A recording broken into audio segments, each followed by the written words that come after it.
सभी साथियों को जय माता दी। और आज हम आपके सामने शुरू करने जा रहे हैं टीजीटी पीजीटी की एक क्लासेस। तो और इसी उम्मीद के साथ कि आप सभी जो है इसमें सफल होंगे और आप सभी इसमें सफल होंगे। हमारी जो आज की क्लास है वो है एक समकालीन कलाकार पे।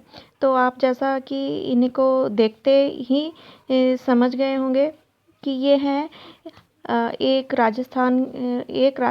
राजस्थान के एक महान कलाकार जिनका नाम है परमानंद चोयल।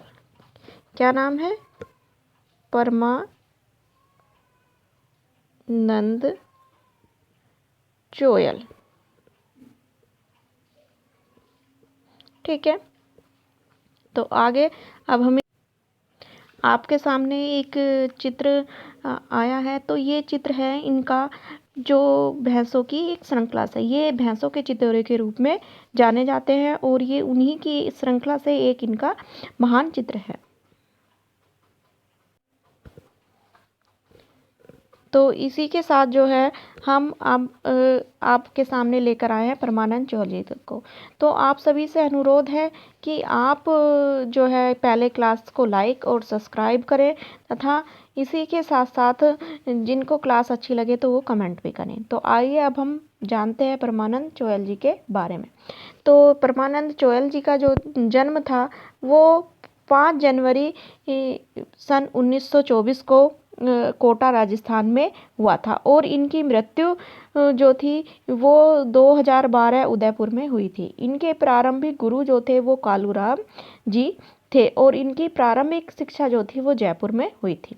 फिर जब ये शिक्षा प्राप्त कर रहे थे उसी समय जो है सन 1944 में जब ये इंटर पास किया इन्होंने, उसी समय जो है इनके कॉलेज में एक प्रदर्शनी लगी थी। उस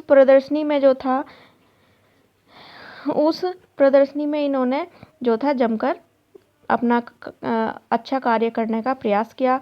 तो उस जो प्रदर्शनी लगी हुई थी उसमें जो है एक जज जो थी एक हंगेरियन महिला बेलेटनी थी। तो बेलेटनी महिला जो थी वो इनके चोयल जी के कार्य से बहुत ज़्यादा प्रभावित हुई और इनको जो है पुरस्कार भी उन्होंने दिया। फिर उसके बाद इनको जो है इनकी जब ये चले गए वो वहाँ पर चली गई महिला, तो उन्होंने जो कोशिश की और इन्होंने ये भी चाहते थे कि मैं पढ़ने के लिए इंग्लैंड जाऊँ। तो फिर इन्होंने शालीमार स्कॉलरशिप जो थी इनको प्राप्त हो गई। लेकिन ये इनकी कम उम्र होने के कारण ये जो थे अपना लंदन इंग्लैंड में शिक्षा ग्रहण करने के लिए नहीं जा सके। फिर उसके बाद जो थे ये महाराजा स्कूल ऑफ आर्ट्स जयपुर से जो है इन्होंने सन 1948 से जो था डिप्लोमा प्राप्त कर लिया। फिर उसके बाद ये 1948 में ही एक कोटा के स्कूल में जो थे एक प्राध्यापक नियुक्त हो गए। वहीं इन्होंने अपना टीचिंग का कार्य शुरू कर दिया। के साथ साथ ही फिर इन्होंने जे स्कूल का है मुंबई में जे स्कूल फाइन आर्ट में डिप्लोमा प्राप्त किया और सन 1900 ये कब किया इन्होंने? सन 1953 में। तथा 1955 में इन्होंने आगरा से जो है एमए पास किया। फिर उसके बाद सन 1957 में इन्होंने उदयपुर को ही अपना कार्य क्षेत्र बनाया तथा उदयपुर में ही कार्य करने लगे, यानी अपने चित्र वगैरह बनाने लगे। सन 1961-62 में इन्होंने लंदन से एक डिप्लोमा प्राप्त किया। इनकी जो विशेष अंतर्राष्ट्रीय ख्याति है वो भैंसों के कलाकार के रूप में है। इनको जो है भैंसों के चित्रकार या भैंसों के चितेरे या भैंसों के कलाकार नाम से जाना जाता है। सन 1960 में भैंसों के ऊपर उन्होंने एक श्रृंखला जो थी वो बनाई। किसके ऊपर बनाई? भैंसों के ऊपर, जिसके रूप में इनकी बहुत ज़्यादा ख्याति प्राप्त हुई तथा इनको जो है राज्य ललित कला अकादमी कहाँ का? राजस्थान का इनको पुरस्कार मिला। किस पे पुरस्कार मिला? भैंसों की श्रृंखला पे। किसके ऊपर मिला? भैंसों की श्रृंखला के ऊपर।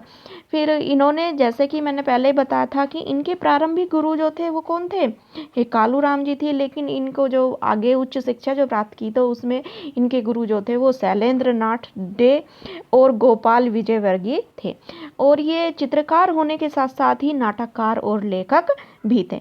सन 1982 में ओरेगन फिल्म कंपनी जो थी उन्होंने इनके भैंसों के चित्रण पर एक डॉक्यूमेंट्री फिल्म भी बनाई।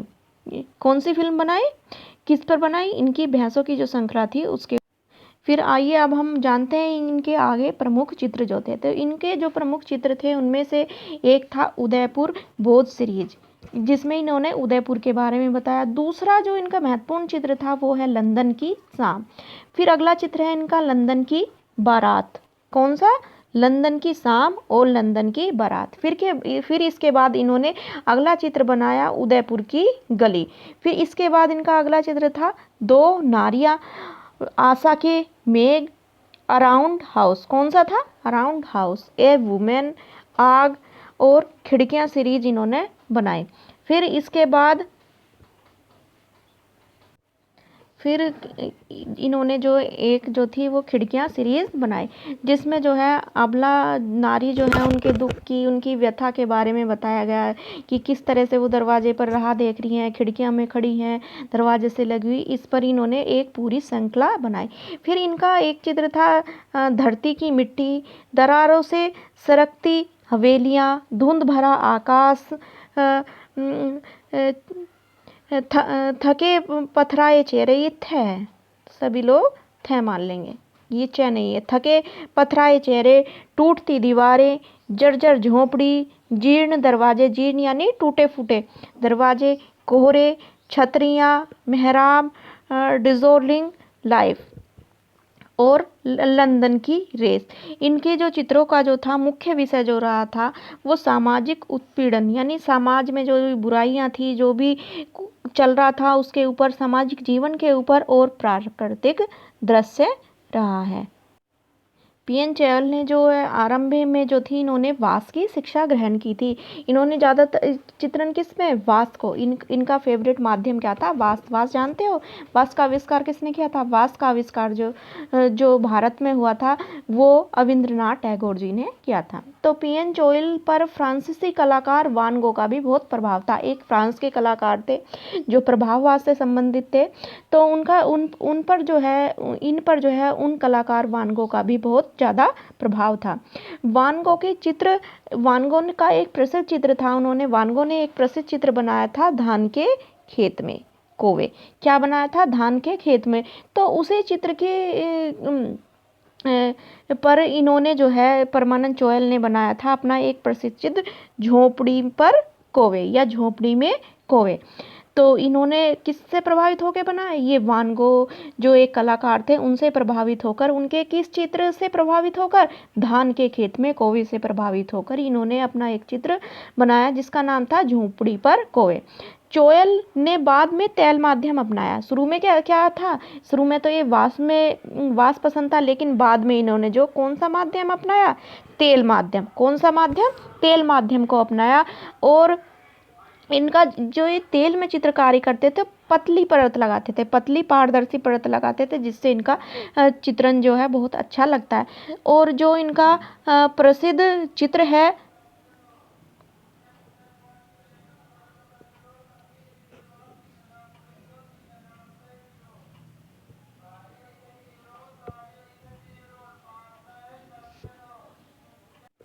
तो इनका जो एक प्रसिद्ध चित्र था वान गो का धान के खेत में कोवे। इसके बाद इन्होंने जो है तेल माध्यम अपनाया और पारदर्शी चित्रण क्या करते थे। भैंसों की श्रृंखला जो थी इन्होंने जो बनाई थी वो किस माध्यम में बनाई थी? इन्होंने बनाई थी तेल माध्यम में। किस माध्यम में? तेल माध्यम में। और सन 1999 में ही इन्होंने तेल माध्यम में एक प्रसिद्ध चित्र बनाया था घुड़सवार का। किसका चित्र बनाया था? घुड़सवार का। और सन 1960 में इन्होंने एक उसका क्या बोलते हैं पत्रिका का या एक डॉक्यूमेंट्री का निर्देशन किया था, उसका नाम था चलते फिरते बुत। कौन सा था? चलते फिरते बुत। तो इसी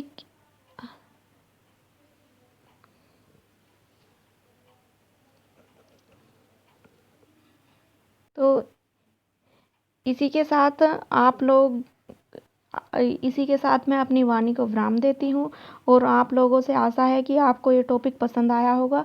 अगर आपको पसंद आया हो तो आप सभी कमेंट करें और हमारे चैनल को लाइक एंड सब्सक्राइब करें। इसी के साथ जय हिंद।